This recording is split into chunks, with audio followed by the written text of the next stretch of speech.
¿Qué pasa con el clima? El planeta Tierra se está calentando.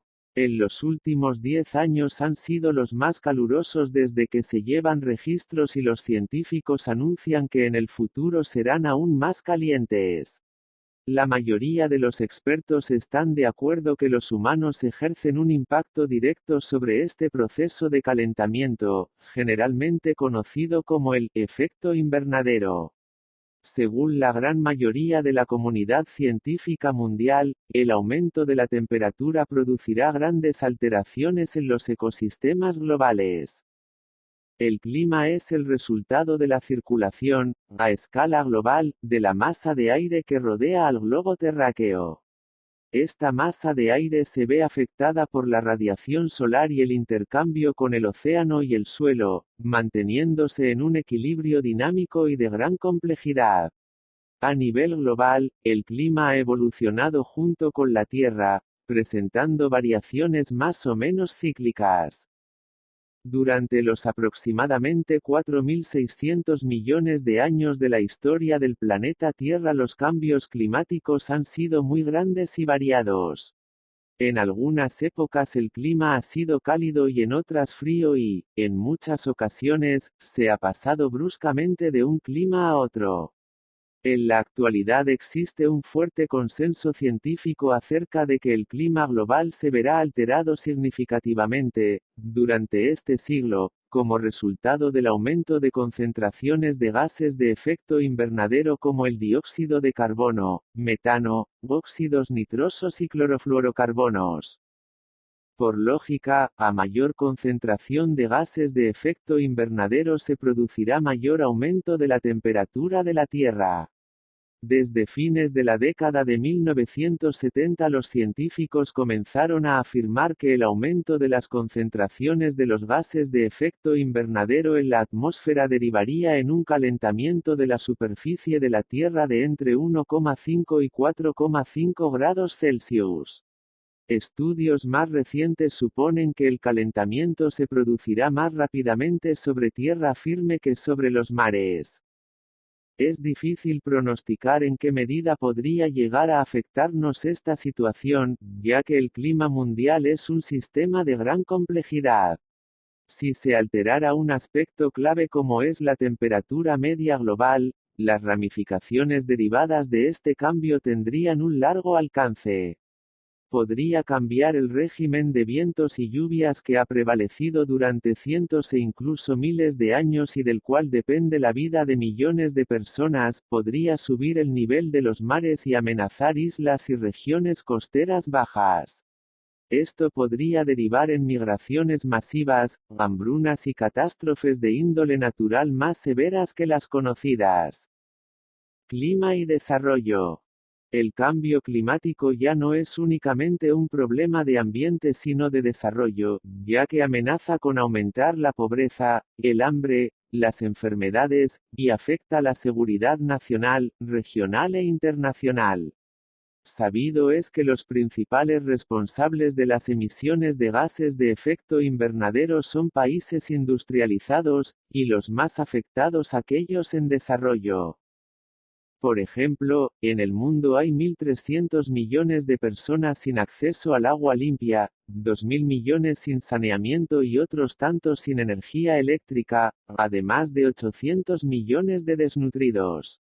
El cambio climático puede empeorar estos problemas, pues disminuirá la cantidad y calidad del agua, agravará las sequías, las inundaciones y las enfermedades transmisibles por insectos, reducirá la productividad agrícola y aumentarán los desplazamientos humanos. Los problemas sociales derivados del aumento de la temperatura terrestre darán lugar a más conflictos porque los países pobres tienen menor posibilidad de adaptarse al cambio climático.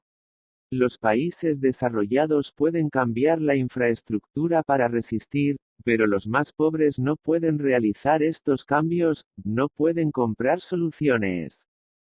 Efecto invernadero. La energía recibida por la Tierra desde el Sol, debe ser balanceada por la radiación emitida desde la superficie terrestre. En la ausencia de cualquier atmósfera, la temperatura superficial sería de aproximadamente 18 grados Celsius.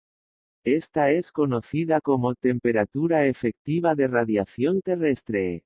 De hecho, la temperatura superficial terrestre es de aproximadamente 15 grados Celsius. La razón de esta diferencia de temperatura es que la atmósfera es casi transparente a las radiaciones de onda corta, pero absorbe la mayor parte de las radiaciones de onda larga emitidas por la superficie terrestre. Distintos componentes atmosféricos, como el vapor de agua, dióxido de carbono, tienen frecuencias moleculares vibratorias en el rango espectral de la radiación terrestre emitida. Estos gases de invernadero absorben y reemiten la radiación de onda larga, devolviéndola a la superficie terrestre, causando el aumento de temperatura, fenómeno denominado como efecto invernadero. El vidrio de un invernadero es similar a la atmósfera, es transparente a la luz solar y opaca a la radiación terrestre, pero confina el aire a su interior, evitando que se escape el aire caliente. Entonces el proceso denominado efecto invernadero es distinto, el interior de un invernadero se mantiene tibio, ya que el vidrio inhibe la pérdida de calor a través de convección hacia el aire que lo rodea. Por ello, el fenómeno atmosférico se basa en un proceso distinto al de un invernadero, pero el término se ha vuelto tan popular que ya no hay forma de establecer uno más exacto. Una de las muchas amenazas a los sistemas de sostén de la vida proviene directamente de un aumento en el uso de los recursos. La quema de combustibles fósiles y la tala y quema de bosques liberan dióxido de carbono. La acumulación de este gas junto con otros atrapa la radiación solar cerca de la superficie terrestre, causando un calentamiento global.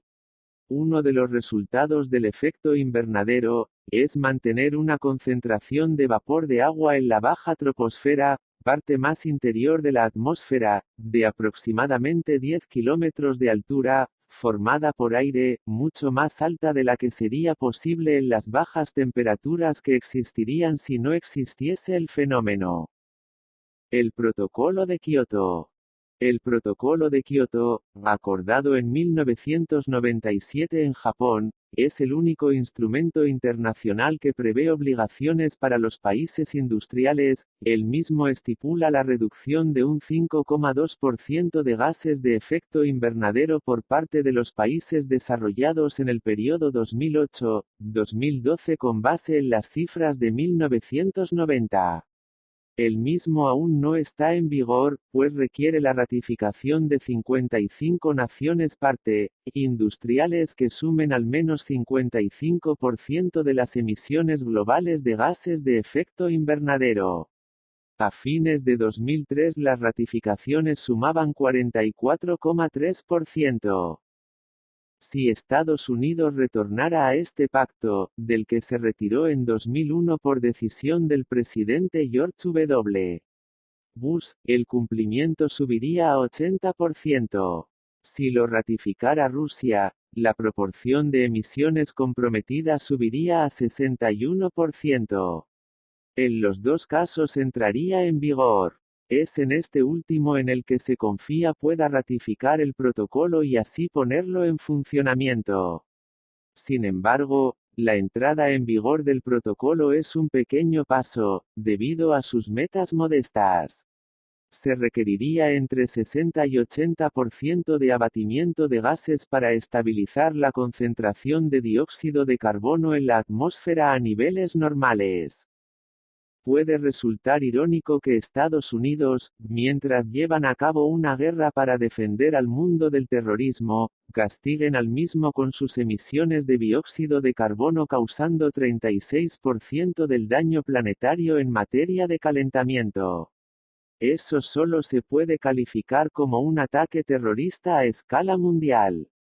Pero Estados Unidos no es el único país industrial que no ha cumplido con el Protocolo de Kioto, también están países como Holanda, Finlandia, Francia, Grecia, España, Austria, Dinamarca, Bélgica e Irlanda que están muy por debajo del control que deberían aplicar a la reducción del efecto invernadero. Eso se debe principalmente al uso indiscriminado del transporte terrestre y a sus grandes industrias.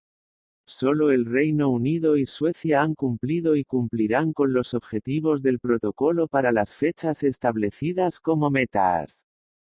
Opiniones contrarias. Pese a que existe un consenso científico muy marcado acerca de las causas y consecuencias del cambio climático, un grupo de científicos de Estados Unidos sostiene que lo que se sabe acerca del mismo son solo hipótesis que no han sido comprobadas.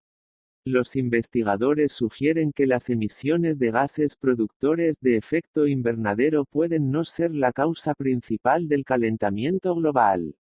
De igual manera, argumentan que las predicciones del aumento de la temperatura para este siglo son desconocidas e imposibles de conocer. Entre las críticas más destacadas que hace este grupo de investigadores se destaca, las predicciones sobre cambios climáticos basadas en modelos y presunciones que, no solo no se conocen sino que son imposibles de conocer dentro de los límites relevantes para la implementación de reglas, la utilización de modelos que no describen adecuadamente las nubes, vapores de agua, aerosoles, corrientes oceánicas y efectos solares. A su vez, los científicos también afirman que las simulaciones de las temperaturas superficiales hechas por el Panel sobre el Cambio Climático de las Naciones Unidas parecen más un modelo azaroso de curvas que una demostración genuina de la influencia del hombre sobre el clima global. Algunas predicciones. Algunos de los efectos del cambio climático ya se están haciendo notar. El casquete ártico ha perdido el 42% de su grosor y el 27% de los arrecifes de coral del mundo ha desaparecido. Según las predicciones de los expertos, el incremento de la temperatura derivado del efecto invernadero supondrá que el clima se extreme. Las previsiones hablan de un aumento de las precipitaciones en las latitudes altas durante el invierno, debido al posible cese o disminución de la corriente del Golfo, que es la responsable de mantener las altas temperaturas medias del norte de Europa.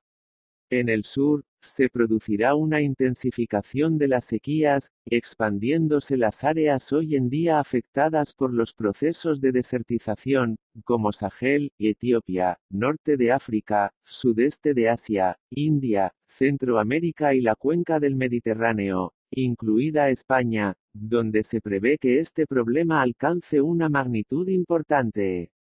Además, en el caso de aumento de las precipitaciones, este no vendrá dado por un incremento en los días de lluvia, sino por un descenso de los mismos y una elevación de la intensidad de estas que darán lugar a riadas, inundaciones y aumento de la erosión.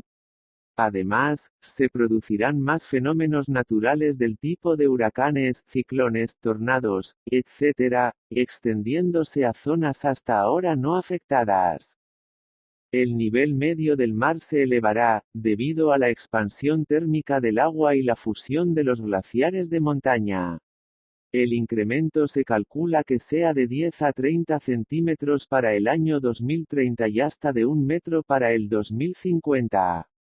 Este ascenso supondría la contaminación con agua marina de acuíferos, la recesión de las costas y tierras húmedas, en una proporción que se calcula puede elevarse al 15% de la tierra fértil de Egipto y el 14% de la de Bangladesh.